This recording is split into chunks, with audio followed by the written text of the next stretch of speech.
Whoa, where am I? I think I'll take a photo. Whoa, does that say the evolution of cameras? And by me? Yep, that's right. I'll be talking about the evolution of cameras. I'll be talking about the history and the coming of the camera, the modern day camera, and the future of camera technology. So starting off and taking with our photo taken and ready to go, let's move on to the history of the camera.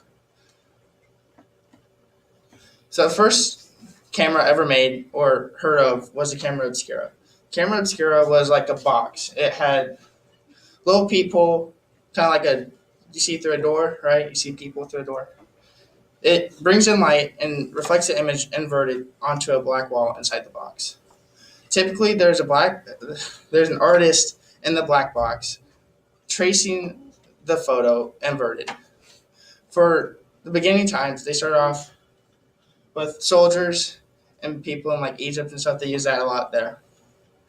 The camera obscura then came hit evolutionary stage. It came portable. At first, it was stationary. It was huge. The portable version wooden wooden and had a little camera, and on the inside you could see it inverted onto a little flat area on the inside. The person who made then it hit another evolutionary stage where it got a lens. A lens, as in the photo gets trapped on it. But before John Niepce, he's the first person to make the lens. Before he made it, he had stones. He used lithographic stones. So by what I mean, he put it in the camera obscura. He got the image roughly on there, and then he used acid.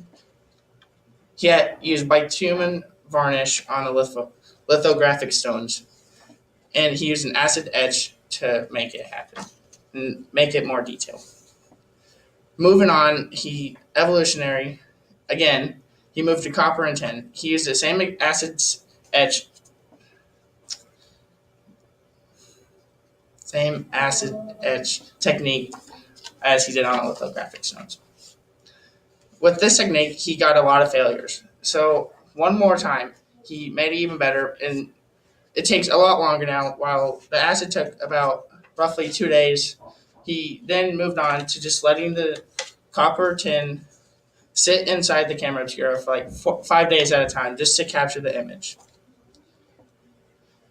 After the little black box came the modern day cameras. Modern day cameras I'll be talking about are the DSLR and the SLR cameras. So SLR is a single lens reflex camera. By this, it gets captured on a 35 millimeter tape. SLR camera takes a photo with the lens being the 35 millimeter film, and the picture goes through the lens, hits a 45-degree angle mirror. If I have. So that's the SLR camera.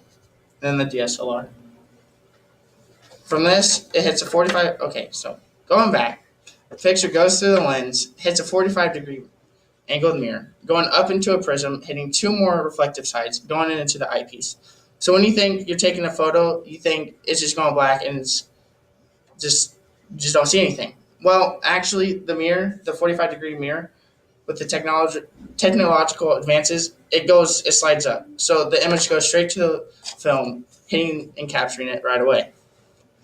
So that's with the SLR. But the DSLR is different. It has a digital SD card. Everything most of you've probably seen. It goes onto a screen, then gets captured. And what the difference is between these, SLR, you have no choice if you want the photo or not, besides cutting it up and retaking it. With the DSLR, you have the option to choose whether you want it or not, and if you think you need it.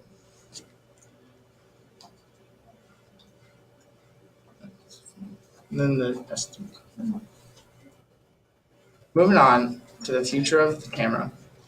There's a group in California called the Light Company. They made the L16. L16. What a weird name. L16 has 16 camera lenses on it. It's as big as a typical phone, Samsung or iPhone. It fits in your pocket. You can take it anywhere. With this, you need an SD card. It will take a photo with every single lens, making it, putting it all together into one pretty detailed photo. Afterwards, after you take the photo, you can zoom into it like as a 5-time optical zoom after the photo is taken. And it gives you a rough image of what you took on the back of the L16 where it has a screen. With that, you can just swipe up on the screen, allowing you to zoom in on your photo. Once again, it's like a DSLR. You can choose whether you want the photo or not.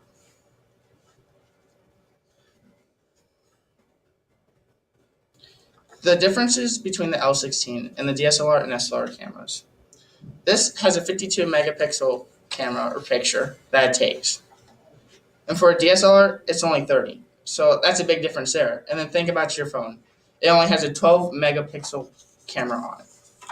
So this is about making it 4 times better than your average phone and about almost 2 times better than your average camera. Although you can get different parts for your DSLRs and make it better than what you see. Most photographers stick to it, but many have experimented with L16 and whether they want it or not, because they have mixed feelings about it. So with the L16 and 16 captures, let's move on to the recap. We learned about the history of the camera and its becoming with the camera obscura and the little black box that it became. We talked about the modern day camera and the differences between the DSLR and SLR cameras. Then we talked about the future of camera technology and the L16. With nothing stopping us now, let's grab our cameras and let the photos do the talking.